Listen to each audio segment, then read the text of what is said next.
Lahat. Yung bigas na to, pinagiling ng ating kaibigan to, yung kapatid natin Ramel.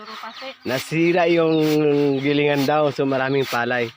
Itong ginagawa ni sister, ni nanay, ginagawa niya, sinisisigan. Ang tawag nito, sinisiperate yung palay doon sa bigas.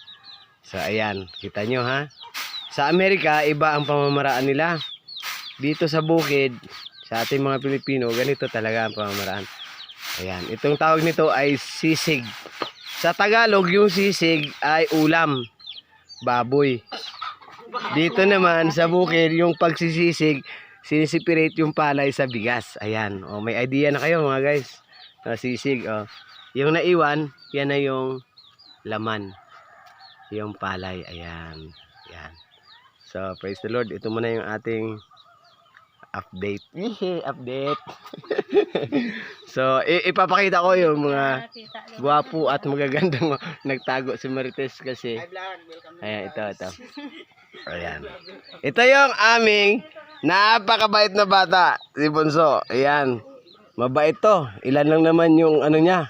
Tawag nito, oh. Ito, ipo-ipo sa ulo. Ayan. Ito, 2 lang. So, kulang pa ng isa, Bunso, para maging 3. Ayan, malinis na po yung ating bigas.